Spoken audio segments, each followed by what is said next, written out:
Welcome back to this special coverage of Inauguration Day in Nigeria. We've just been taking a look at what is going on at the Eagle Square in Abuja. Now we still have here in Lagos in the studio with us Professor George Obiozor, former Director General of the Nigerian Institute of International Affairs, former Nigerian Ambassador to Israel and also to the United States.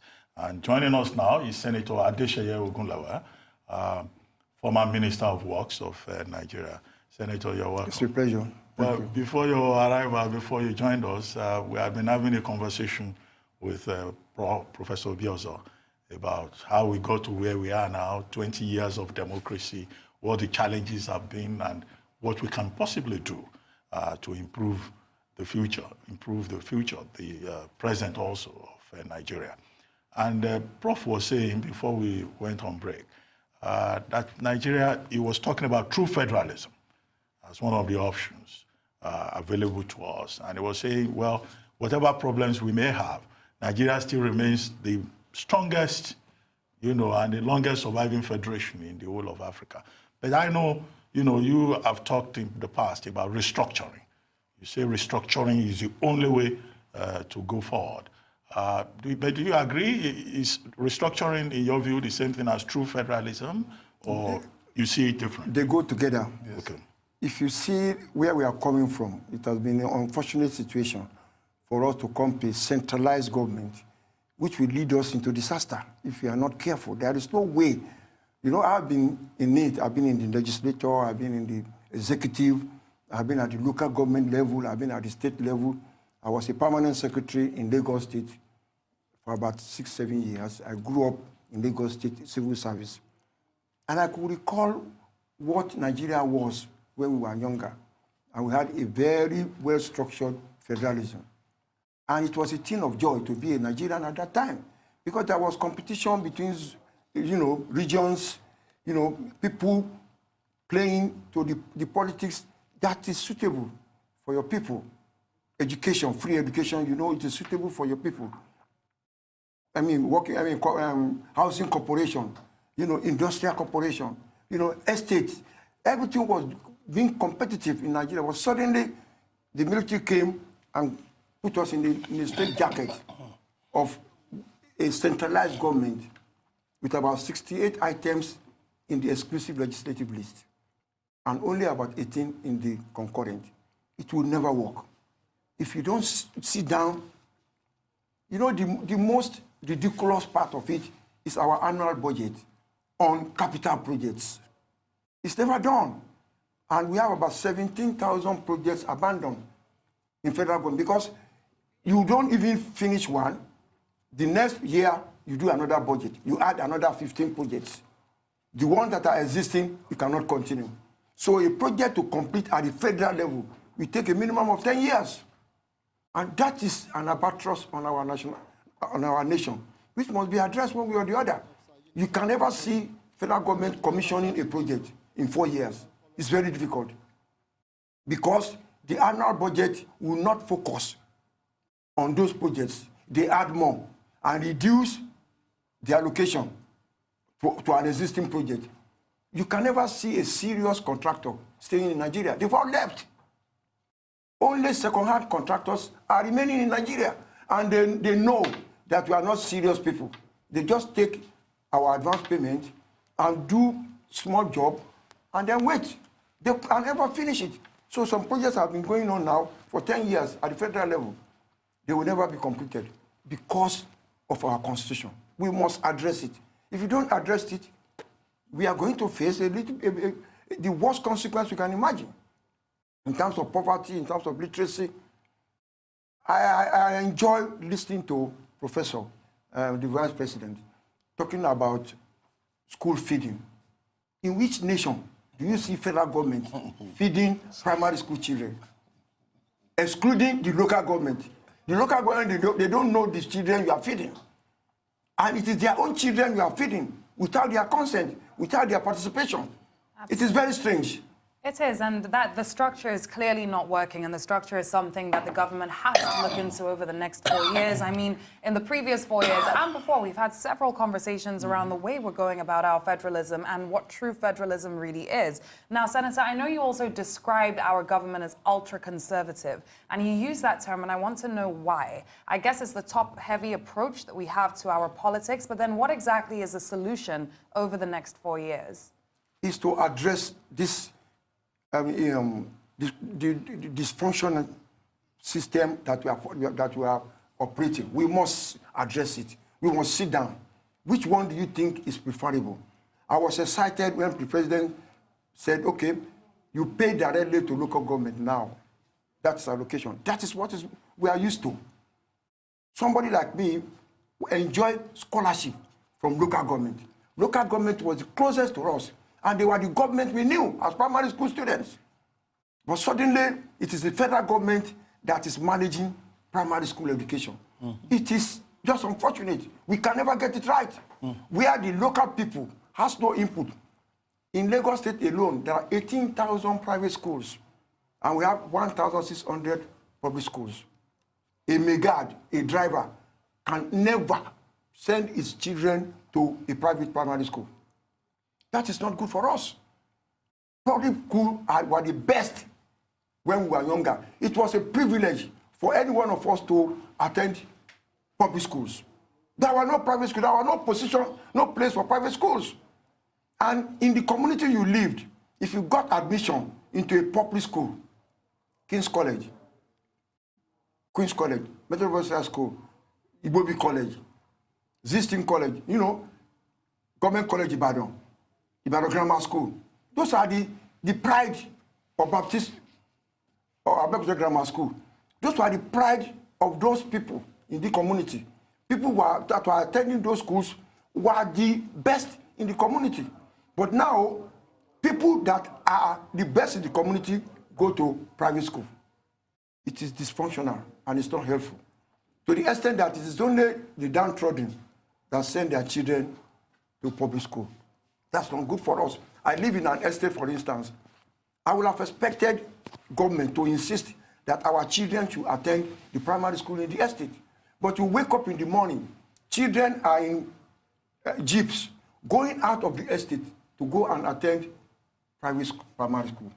The majority of the children come into the estate, sometimes barefooted, to attend the primary school in the estate.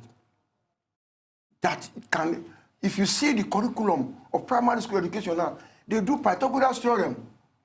The education are so much advanced, even at primary school level, that it is very difficult for public school to cope if there is no direct investment into those public schools. And we must plead with government. None of us can send our children to the primary school we attended. It's a disgrace. None of us can send our children to the secondary school we attended. Well, it can only happen in Nigeria. Well, as you can see, we have on the screen now your reports from Lagos, Tafawa Balewa Square, and also from Eagle Square in Abuja. We'll keep showing this in the course of the conversation. But Tundu, you were going to say something? Yeah, so I have a question for you, Senator, and one for you, Prof. For you, Senator, you talked about the concurrent and exclusive list. It's generally agreed that that is a bane of our development. Yes. What do you recommend should leave the exclusive list and be put on the concurrent list? Bearing in mind, obviously, it requires an act of the National Assembly and adoption by 24 of the 36 states to change the constitution. If we all agree, we can do so in 3 weeks. We can do so in 1 month. It is not a question of time. It is just for us to say, this is where we want our country to go. Registration of business. Why must it be a federal government concern? When I want to do a contract in my community, and I must register at the federal level, and there's some ease of doing business. Ease of doing business is community-based. Why must I register in Abuja?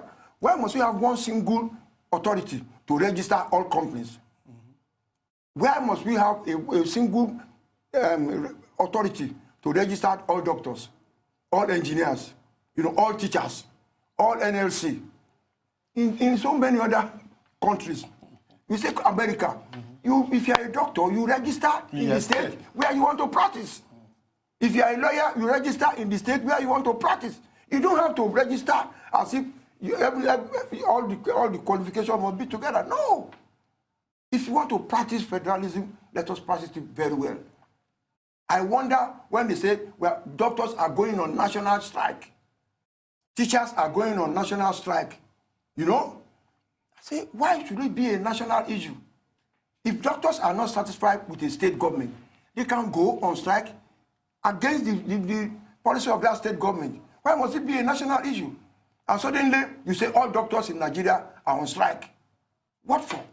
If you want to work for me, you register in my state. If you are dissatisfied with what I do, you go to another state and register and work there.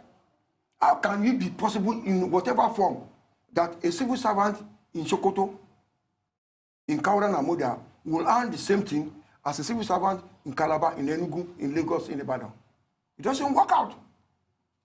Yes, you can prescribe minimum wage, but people should put effort into wages.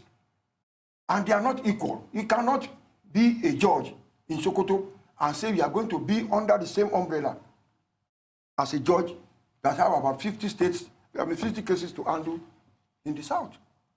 So these are the things of equalization. You must buy petrol at the same price in Kaduna as we buy in Lagos. It doesn't work like that. And you say it's the same nation. No. There are comparative advantage of location. Like the one that is most disturbing is the national grid. National grid, you produce power in Ebi, 1.5 megawatts. You have to transmit it and distribute it throughout Nigeria. That was not what we grew up with. And that is not the fashion all over the world now. We can have zonal grids. You can have state grid. Local government grid can be available. Why must it be a national grid? Why must it be? It is a feudalist constitution where you want to control everybody. Every policeman must be under us. The military, the economy. We must make sure we strangulate others not to have ideas of growing. Why must there be coal? Coal in Enugu, and you cannot produce electricity in Enugu with coal. Because if you start to produce, they will also link it with the national grid. But they are not trying to say, no, there are rural electrification. That is not what we want. Let each state have their own grid. Let it say generate, distribute, transmit within the state. People can afford to pay in some states. They cannot pay in some other states. But you have to now use your money to satisfy them, and they are not going to pay because they have no capacity to pay. But you must equalize. You must pay for their own survival. It's dysfunctional. And this issue can be addressed within 1 month. Let there be competition. Let there be, progress in the country. Our educational standard, they say they must remove history. And for about 20 years, history was never part of our curriculum. That was not. Who took that decision? Somebody will just take decision on behalf of everybody in Nigeria, and that is it. Before we knew what will happen, none of our children, when I ask my grandchildren, who is Awolowo? Who is Zik? Who is Amadi Bello? They don't know. It's a security issue. The removal of history is a security issue, especially because of the way people become ingrained. If you do not know your country's history as you grow up, you're ignorant of the society that you're growing up in. So it's definitely a security issue. I understand you. Who must we celebrate other than our founding fathers? To tell our children what these people did for us to get to where we are. But they don't know at all. Well, in fact, that's interesting because earlier on, Prof was referring to these 3 persons. Yes. They don't know about them. I was excited, one of these publishers now started to publish about Femi Awolowo, Nnamdi Azikiwe, Nelson Mandela, Kwame Nkrumah, about 5 of them now. I say, let our children know our heroes. My children have that series. It also includes Joseph Taka. Yes. It includes Muhammadu Buhari. Yes. It includes all the great Nigerians, yes, in history. That is how to train your children. That some people sacrifice their life for this nation. We benefited from their sacrifice. Who are they? What did they do? But I have a question for you, Prof. Yes.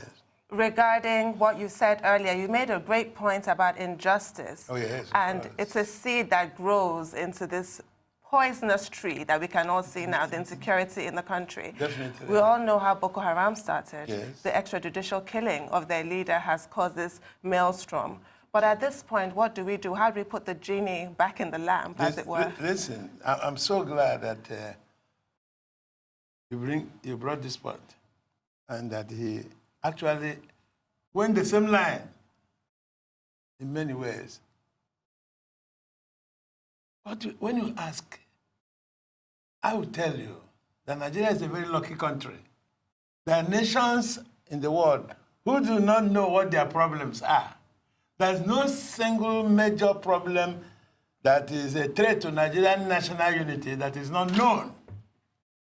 The problem is that the leaders and those who should resolve those problems know too well. And because they are beneficiaries of this injustice, they avoid it. They believe that it doesn't matter. Therefore, it persists. When a nation's problem is hidden in the national state of delusion and illusion, where a country's political system,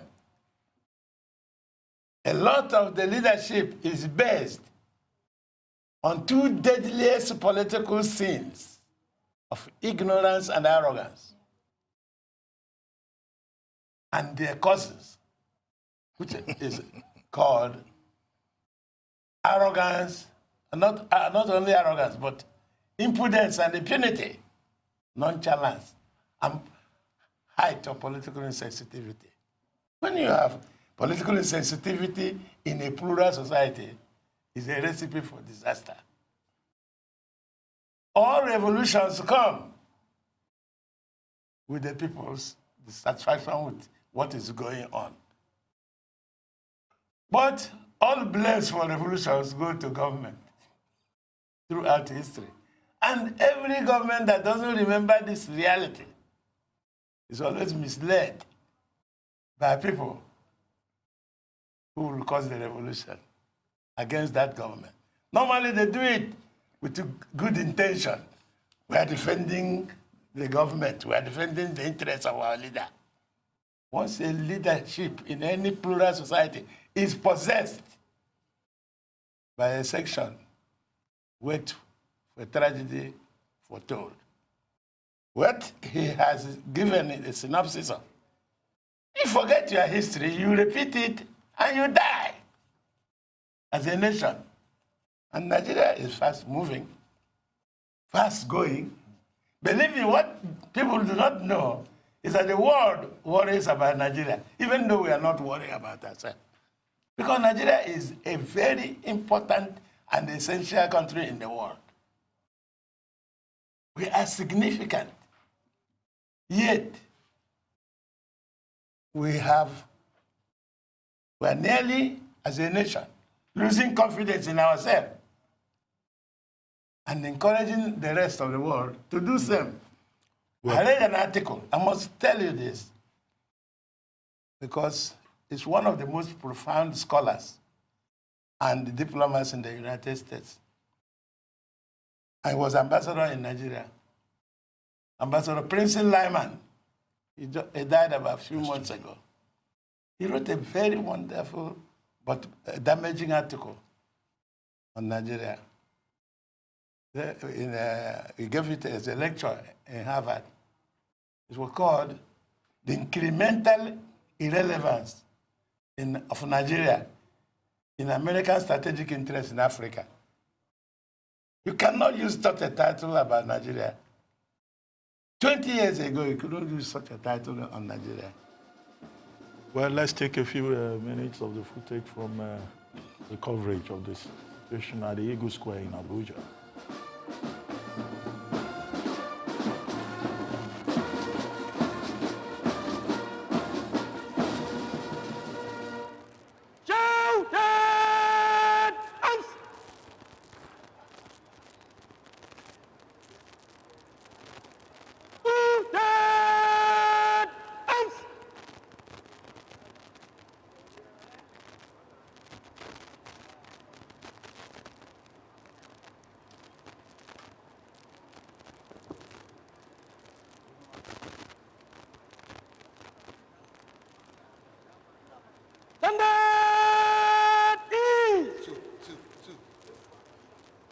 We listened a short while ago to the general salute that heralded the arrival of the Chief of Defense Staff, General Abayomi Gabriel Olonishakin. You are welcome, sir.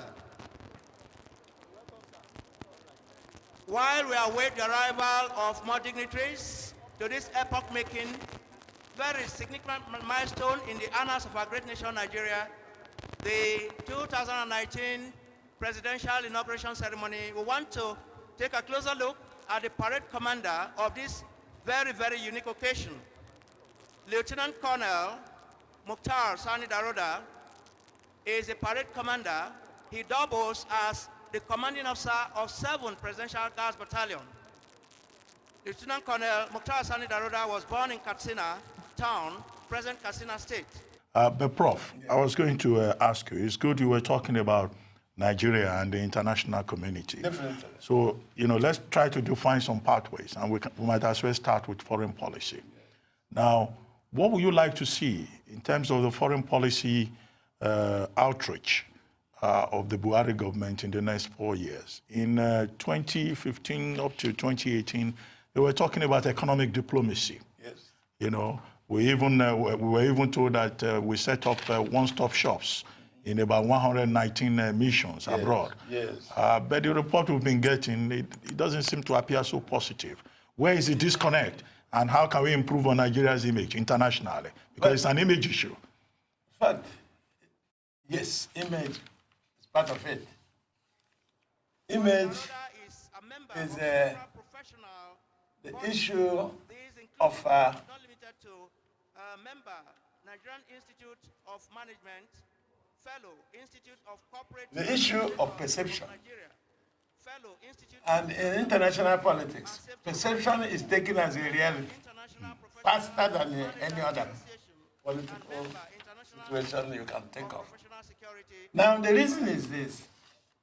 When you speak about foreign policy of any nation, please, we want to announce the arrival of his... the foreign policy of any nation is a reflection of its domestic policy.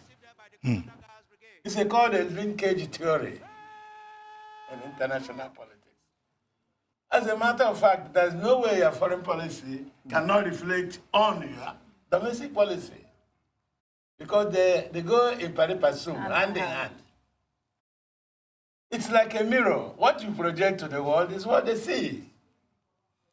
They see your image there, they see you. As I said, you can make wonderful pronouncements. I will tell you this about economic diplomacy.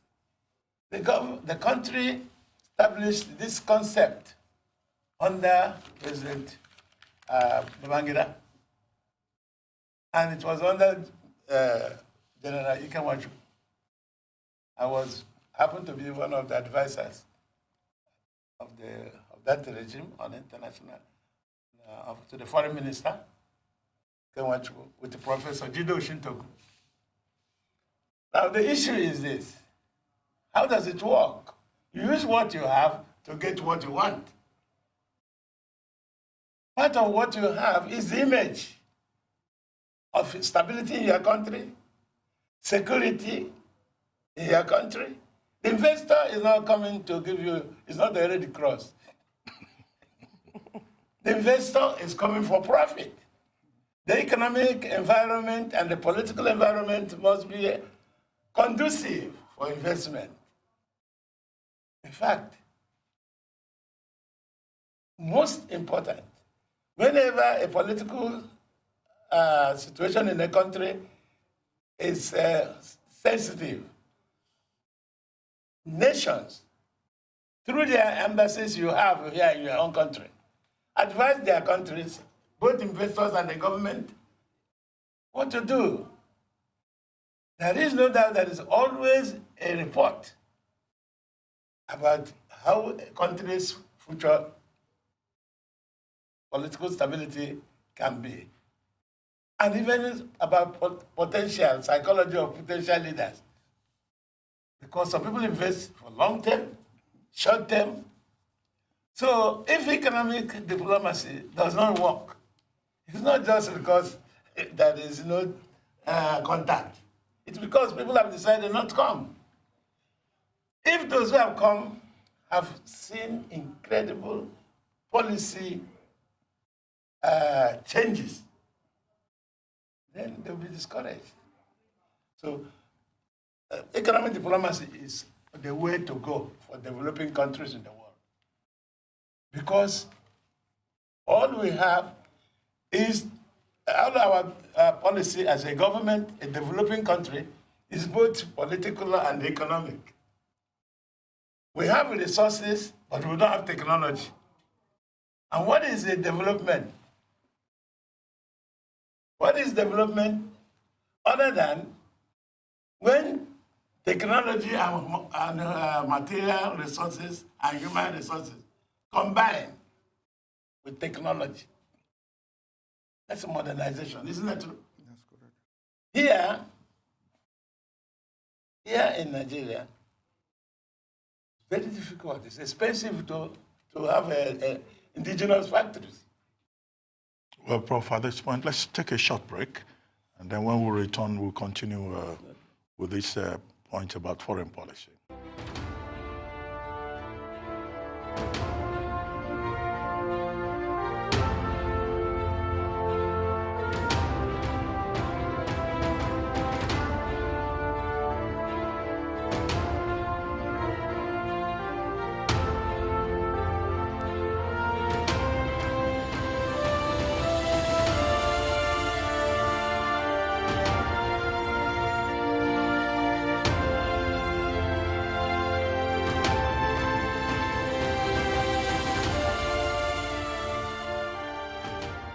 Welcome back to Inauguration Day special coverage here on Arise News.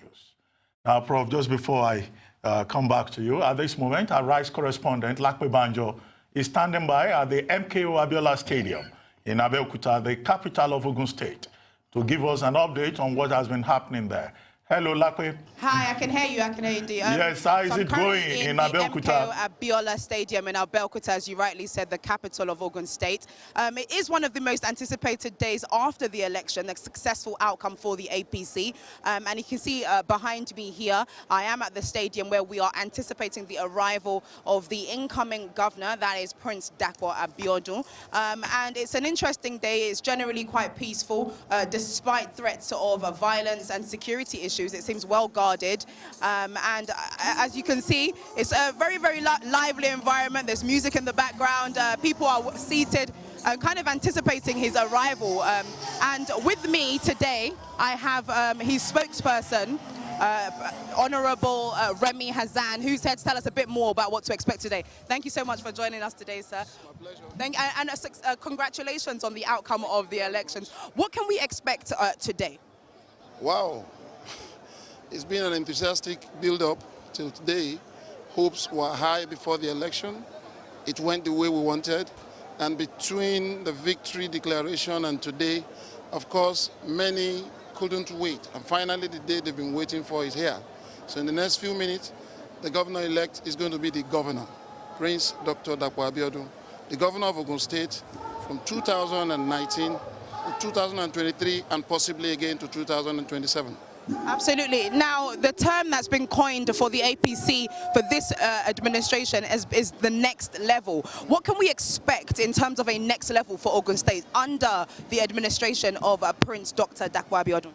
Next level simply translates to the fact that it's going to be better than it used to be. For us in Ogun State, it's going to be a next level to employment generation in a massive dimension. We want to reduce unemployment to the barest minimum. It's going to be the next level to uncommon economic development, and it's going to be the next level to good governance as never seen before. Now, just before I let you go, I know you have to go now, but we do know that as of yesterday, that in the usual state culture is the handover from the outgoing to the incoming governor. And sadly, the outgoing governor, Ogunlewe Amosun, didn't show up. Will we be expecting to see him today? That would be a pleasant surprise if it happens. But sincerely, if he couldn't show up for the handing over, I wonder what would be in his mind that he would show up on a day like this. But if he comes, believe me honestly, it means it's the dawn of a new era for Ogun State. Well, we were we're anticipating something good. He will not be unwelcomed if he comes. Thank you very much for speaking with us. It's always a pleasure. Thank you. And indeed, there you have it. That was the spokesperson of Prince Dr. Dakwa Abiodun, live here at the MKO Abiola Stadium, or rather, should I say. I'm so sorry, Ruben. Sorry. So yeah, we're live at the MKO Abiola Stadium, and we've just spoken to the spokesperson, who is Honourable Remi Hazan. Now, we are anticipating Dr. Abiodun's arrival now, so any minute from now he should be here. So it is getting quite busy. So we will be expecting to come back to you guys shortly to cover that part of the inauguration. Thank you. But outside the stadium, what's the mood within the town itself, within the community? Have you been able to get any feedback on what the mood is within the town? Sure. So, Ruben, generally the mood is quite peaceful. It isn't as busy as we expected. There are still some empty seats, as you can see behind me, that are yet to be filled. I think people are still coming in dribs and drabs. However, it is generally quite lively, quite jovial. There's a lot of music in the background. People are smiling. People are really looking forward to the arrival of Prince Dr. Abiodun. And if you can see here, we have a parade there by officers in a red uniform. And we also have an array of cultural activities, dancers and performers and so on, who are yet to be performing later on this morning. But we do know that there were threats of violence from the outgoing governor, Ogunlewe Amosun. He didn't show up to the handing over, and he actually decided to go on the OGTV, which is the local station here, to announce his exit. So like I said, I don't think we'll be seeing him today. Like Honourable Remi Hazan said, it will be a pleasant surprise, but the security is generally quite beefed up, and people here are very, very vigilant and alert, considering what we saw at the rallies leading up to the elections back in February and March. So that's generally the mood here at the moment. Ruben? Thank you very much. I'm glad to hear that everything is quiet and peaceful in Ogun State. We will look forward to an excellent event in that state today. We'll be back to you shortly later, to have more updates. Thank you. That was Lakwe Banjo, our correspondent, reporting live from the Moshood Abiola Stadium in Abeokuta, where Prince Dakwa Abiodun will soon be sworn in as governor of Ogun State. But Prof, let me come back to you. Yeah. You were talking about the linkage theory, how domestic policy drives foreign policy, and what the challenges have been. But, some people, particularly public relations practitioners, are saying one way in which we can enhance the quality of our foreign policy process is to appoint PR practitioners, either as diplomats or to involve them directly, because, when you talk about image and diplomacy, what you are really talking about is public relations, and that Nigeria has experts who have been excluded. Should we get these PR consultants? Why I'm laughing? No, I don't know. Diplomacy being a public relation. Believe me, it is not at all. It may be part, but very distant part. Diplomacy is a serious business. It is a profession that combines the skills and qualities of a lion with the qualities of a fox. Because the fox and the lion are relatives, but they have different skills in getting what they want. So you have to, public relations, the very artificial show, deliberately planned, designed to impress. The diplomat, you can't impress a diplomat, but can read you through, because his job is not just the show. Job goes beyond, goes into the security of his country. At the vital interest of his country. It's what he's defending there. It is what he's there to do. National interest, vital national interest, which goes beyond show business of the public relations. So the issue is this. Believe me, yes, occasionally you use public relations officers to garnish diplomatic outing for a nation, to arrange contacts. But you must have something. You must have what you call irreducible minimum expectation and maximum expectation. And they will all be based on your own interest and what you want. The demand you make on the international system is more important than who will do it for you. Because it is when you find somebody who can get it. We must come to terms with this situation of economic diplomacy. I've told you it's part of the origin. And I tell you where it also worked very, very well. Most successfully in the period I know Nigerian government in the last 50 years. Under President Obasanjo, how wonderfully diplomacy helped us to have debt reduction, debt forgiveness, debt write-off. Nigeria came out in 2007 debt-free, international debt-free. And today, that remains the only time Nigeria international indebtedness was nearly zero during that period through economic diplomacy. Before then, debt burden, isn't that true? After it, debt increment. You get my point. So, economic diplomacy can fail based on the domestic policy because everything about economic is two-way system. What you produce and what you can export and what you can buy. Dependency. I need to ask you, Prof, as we start winding down this conversation, yes. What is the role of embassies in diplomacy? Because there's a lot of talk right now about the federal government wanting to reduce the number of foreign missions. You might recall Senator Shehu Sani's, he gave such a grim portrayal of how the Nigerian embassy in Russia does not have running water. They can't pay their bills. They need to fetch water from a neighboring embassy to flush the toilets. I mean, at that point, what manner of foreign direct investment can you attract when the physical representation of your country is in such a mess, really? Yeah. So do we need all these foreign missions that we have? Believe me, I must give you a one-liner from one of the great leaders of Nigeria, called K. Ombadiwe. If you want to, if you talk about being great, you do things great. Greatness is not free. If you dream of greatness, you do great things.